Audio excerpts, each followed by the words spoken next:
la gente que vamos a dar seguimiento a videos tutoriales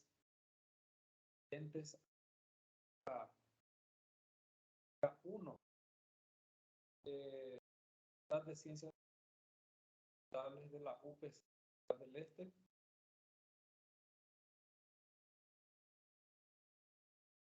Bueno, este video va a ser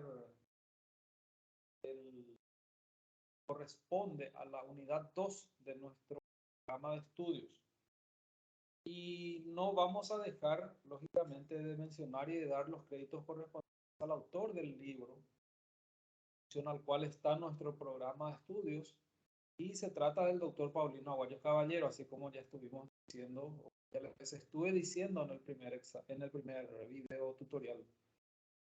La unidad 2 trata básicamente o empieza hablando de lo que es el ente y a los efectos o para los efectos analizados, a los efectos de nuestra asignatura, ente es sinónimo de persona. Cuando me refiero o cuando en clase hablamos del ente, nos referimos a una persona que puede ser física o jurídica.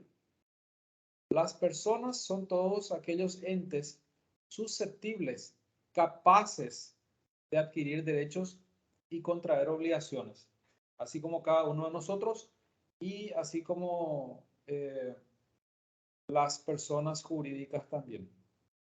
Y ya que estamos hablando de personas físicas y personas jurídicas, mejor entremos directamente o vayamos directamente al grano con relación a ese tema. Persona física es o son todos aquellos individuos de la especie humana que tienen capacidad de derecho desde el momento de su concepción, o mejor dicho, desde el momento en que el ser inicia su vida dentro del vientre materno, ya tiene o ya adquiere derechos, por ejemplo, el derecho a la vida, el derecho a una identidad posterior al nacimiento, etcétera, etcétera. O sea que fíjense la importancia desde qué momento la persona física adquiere derechos, mucho antes incluso de haber nacido. Entonces, desde el momento de su concepción dijimos para adquirir bienes por donación, herencia, legado, etc. Por ejemplo, podemos hablar en ese caso de Juan, de María o de Josefina, ¿verdad? Para poner algunos ejemplos. Así también, las personas jurídicas son los entes capaces de adquirir derechos y contraer obligaciones, aunque no tengan existencia individual física. Por ejemplo, el Estado, las municipalidades, las sociedades mercantiles, que podríamos citar, por ejemplo, una sociedad, una SA, una SRL o una sociedad cooperativa. También, al igual que las personas físicas, las jurídicas pueden adquirir derechos y contraer obligaciones. Con relación a los tipos de organización, podemos decir que existen las que se consideran como formales e informales. Las formales son las referidas a las unidades planeadas, estructuradas deliberadamente para la consecución de fines específicos, por ejemplo, los hospitales, las escuelas y las sociedades mercantiles. Dentro de las informales podemos mencionar, o sea, como informales podemos mencionar que si bien poseen algunas de las características señaladas anteriormente en el párrafo anterior, no tienen una estructura organizativa formal o fija. Por ejemplo, amigos que organizan un partido de fútbol, jóvenes que organizan un evento bailable, dentro de esas organizaciones formales inclusive, ¿verdad? Podemos también decir que las organizaciones informales podrían inclusive surgir a través de las organizaciones formales. Sigue mencionando nuestro programa de estudios a la Hacienda. Nos pide definir lo que es Hacienda. Entonces, como Hacienda podemos entender que son los órganos de la actividad económica representados por los entes económicos sociales que adquieren, producen y consumen riquezas. Análogamente, los órganos mediante los cuales se desenvuelve la actividad económica son las unidades de producción y las de consumo, y dichos órganos en la teoría contable italiana se denominan Hacienda y ella representa la más pequeña unidad económica organizada con vida propia. Vale recordar que estos videos tutoriales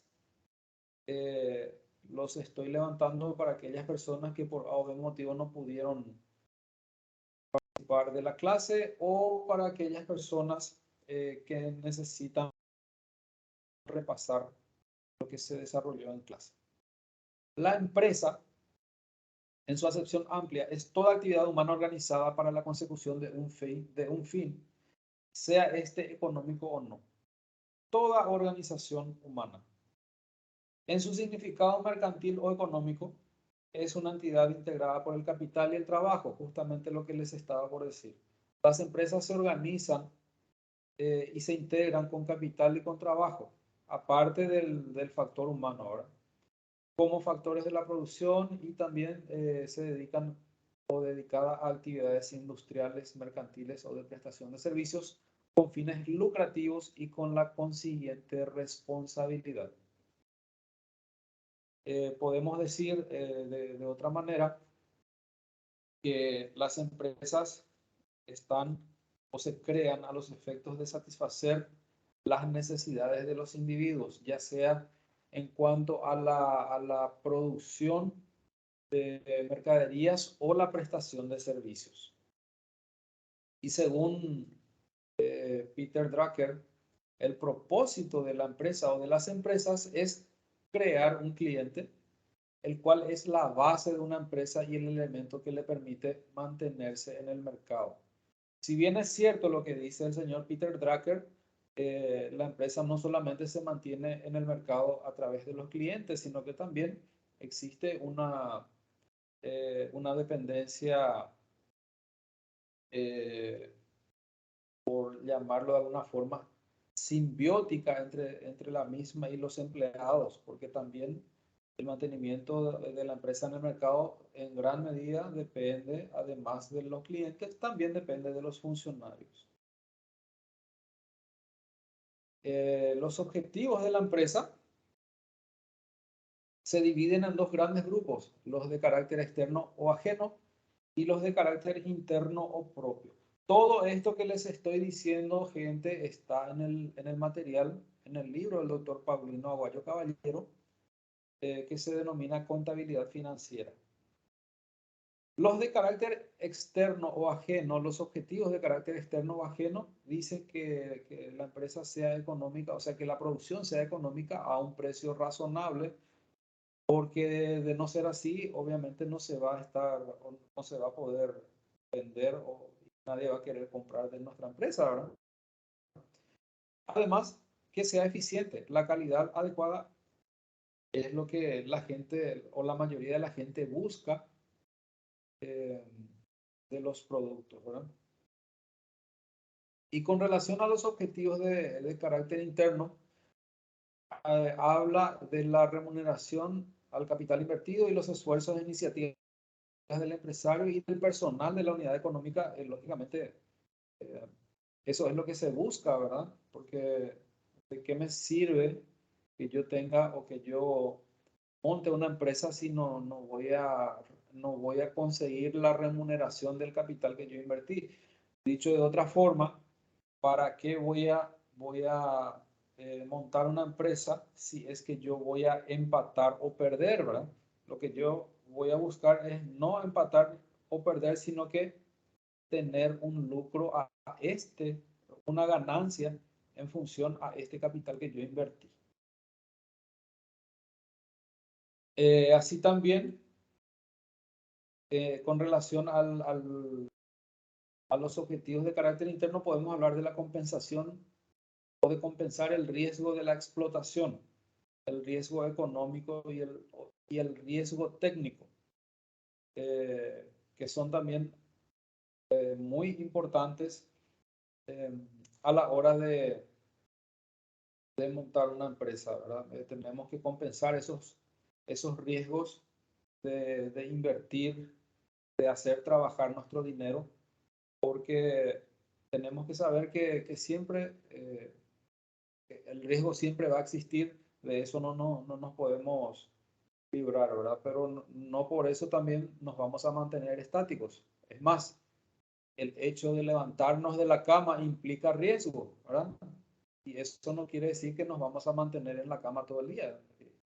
Y bueno, hay que, como se dice, como se dice de manera popular, hay que producir, hay que trabajar. La empresa consta de tres órganos fundamentales. Los órganos personales, dentro de los cuales podemos mencionar el órgano volitivo, el directivo y el ejecutivo.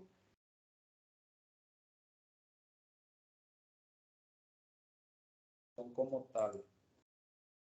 Las funciones de la empresa, también mencionadas en el programa de estudios de nuestra asignatura, según el criterio de Henry Fayol, tenemos aquí 6 funciones que son la función financiera, la función comercial, la función técnica, la función de seguridad, la función contable y la función administrativa.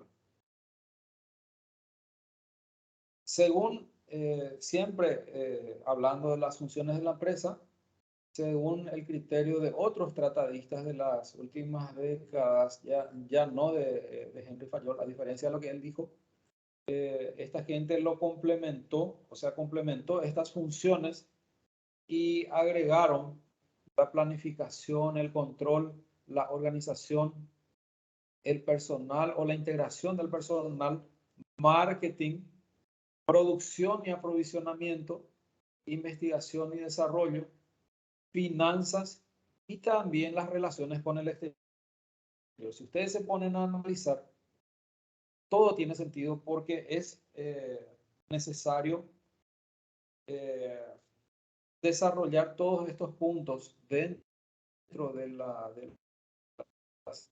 empresas. El momento de la planificación, porque sabemos que no podemos hacer absolutamente nada sin planificar, sin organizarnos, sin controlar, sin funcionarios, como les dije hace unos minutos.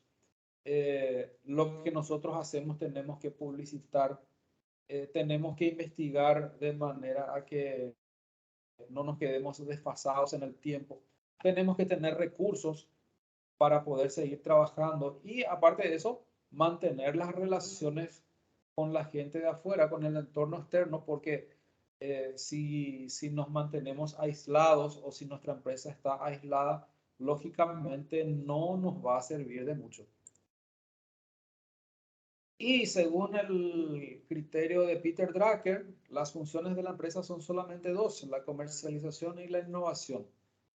En realidad, a criterio muy personal mío, esto que vemos aquí en pantalla es lo que se acercaría más a la realidad, ¿verdad?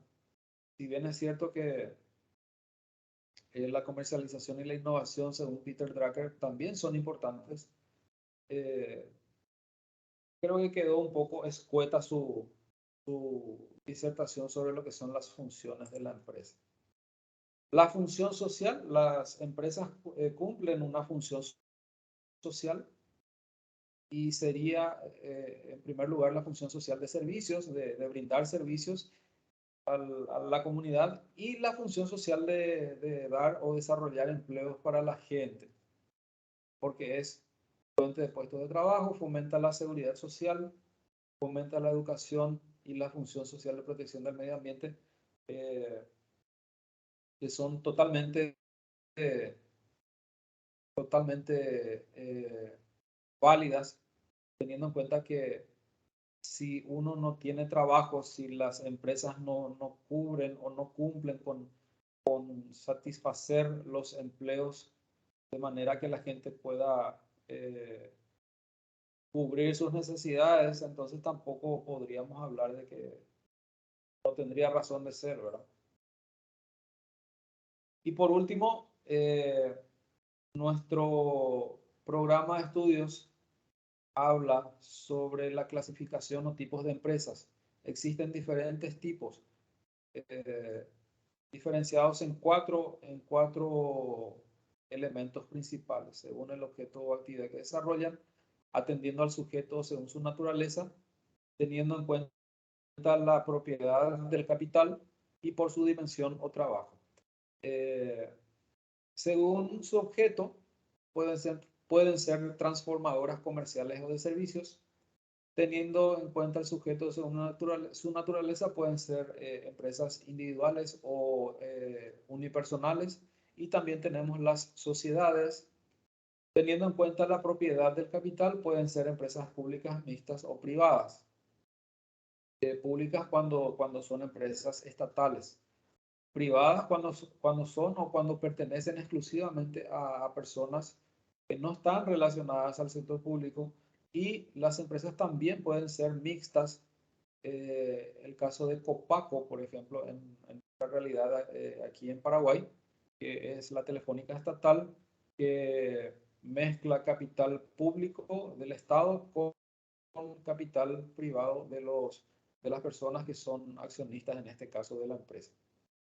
Y según o teniendo en cuenta su dimensión o tamaño, pueden ser empresas pequeñas, empresas medianas, empresas grandes y también multinacionales.